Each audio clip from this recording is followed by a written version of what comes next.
All right, good morning, class. Today we're going to be starting to learn about the atmosphere. The standard that we're going to be focused on over the next few weeks is the atmosphere has different properties at different elevations and contains a mixture of gases that cycle through the lithosphere, biosphere, hydrosphere, and atmosphere.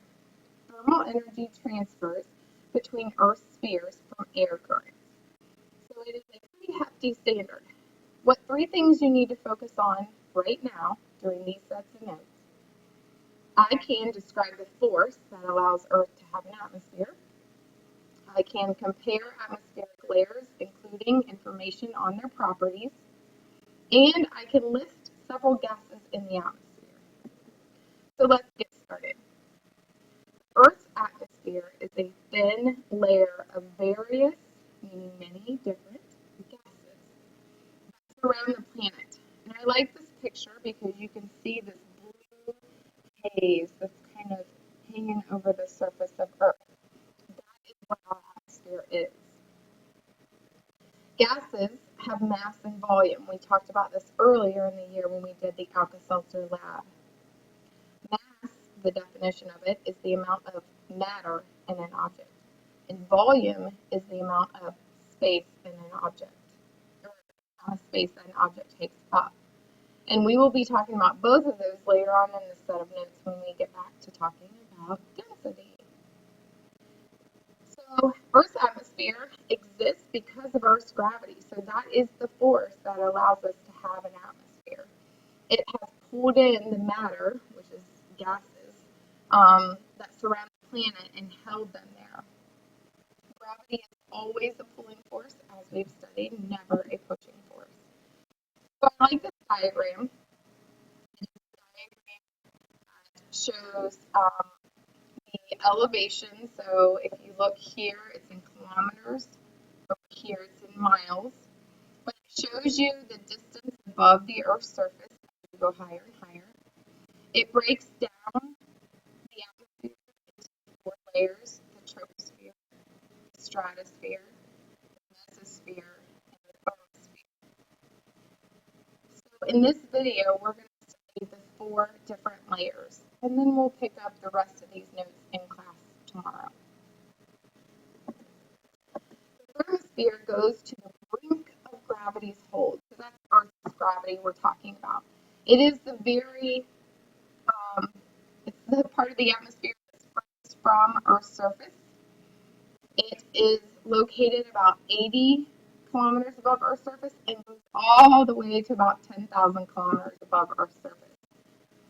The thermosphere has very few particles or gas molecules, and therefore it is the least dense layer of the four layers.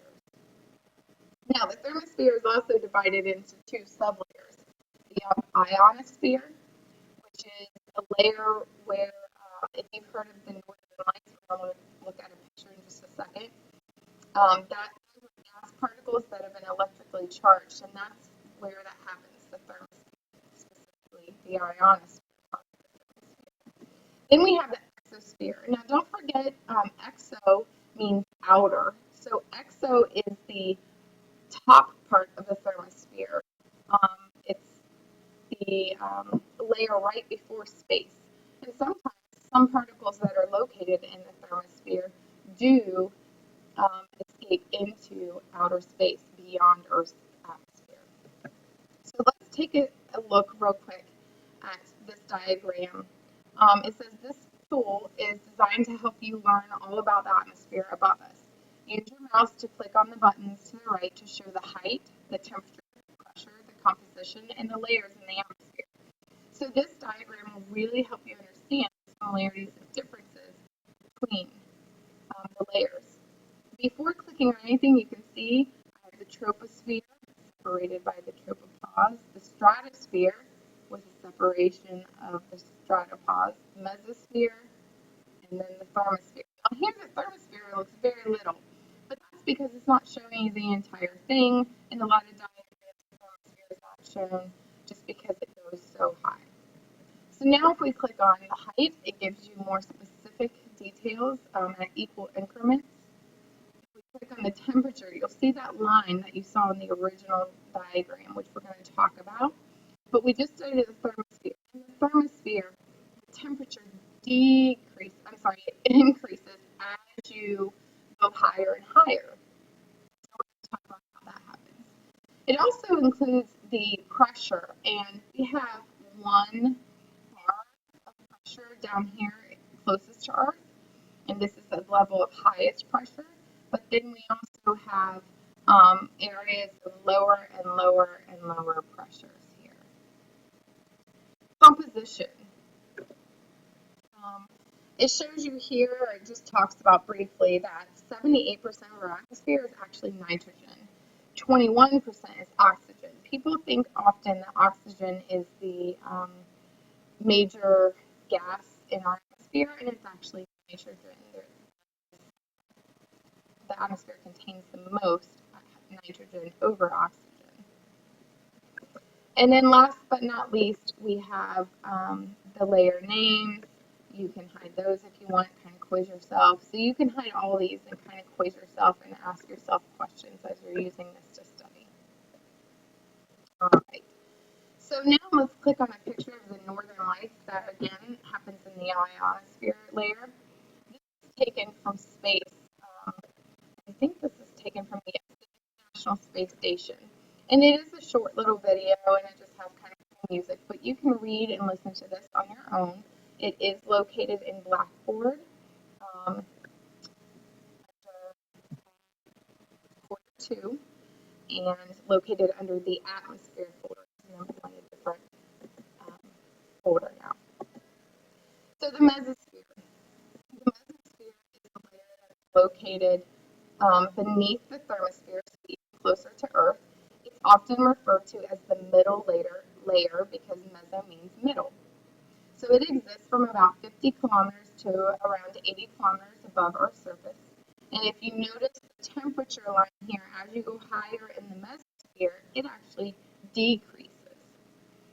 We're going to get further into depth about why the temperatures do this in the different layers. But the mesosphere helps protect Earth from being hit by meteoroids. Meteoroids are smaller rocks out in our solar system, and they often can come into Earth's atmosphere. And they would hit Earth, and sometimes they do get closer to Earth, but a lot of times the mesosphere helps protect us. The reason it protects us is because as the meteoroid enters Earth's atmosphere, there's more molecules that the meteoroid is rubbing against, those gas particles in the mesosphere, and therefore the friction between the particles of the meteoroid and the particles in the air cause it to heat up, and it actually burns up and kind of disintegrates, not disintegrates as it disappears, but it breaks up into much smaller pieces as it's moving through the mesosphere. Now the stratosphere is the second lowest layer. It exists between 12 and 50 kilometers above Earth's surface. Here you'll notice that the temperature increases in the stratosphere as you go higher. In this layer, there is a layer called the ozone, and it is a protective layer also to Earth by absorbing the damaging ultraviolet sunlight. So it absorbs a lot of UVB rays. Now there are UVA, B, and C rays, and this layer absorbs a lot of UV rays. So what is ozone? Ozone is a molecule made up of 3 oxygen atoms, so it's O3. An ozone layer absorbs radiant energy, like we talked about, from the sun, warming the air in the stratosphere. That is why there is a change in temperature in the stratosphere. And the ozone layer protects the Earth and the people from ultraviolet radiation, so it protects us from getting things like skin cancer and other skin diseases caused by radiation. Troposphere is the layer located right close to the Earth's surface. It is the air that we actually are breathing right now, and it exists between, it can go up anywhere from 8 to 12 kilometers above the Earth's surface, and it is where weather occurs. So when we think about things like the clouds and precipitation, This is the layer that does exist. Temperature decreases in this layer as you go higher, and it drops by about 6.5 degrees every thermometer. It is the densest layer, and that is for two reasons, which we're going to study right now. Density, if you remember, is mass, how much matter is in an object, divided by the amount of space that the object takes up, the volume. And remember, I showed you the drawing on the board. We love density, not where you put a heart and cross it out and you've got N divided by V. Now, density is the matter in an object or a certain amount of space. The troposphere is the densest because all of the gases have been pushed towards Earth's surface. So all the gases have been pushed by Earth's surface, and it contains a lot of pressure above it. So it has a lot of matter packed in a smaller amount of space, which is why it has a lot of density. The opposite would be the thermosphere. It does not have very many molecules packed into that space, plus it also doesn't have a lot of pressure on top of it from outer space.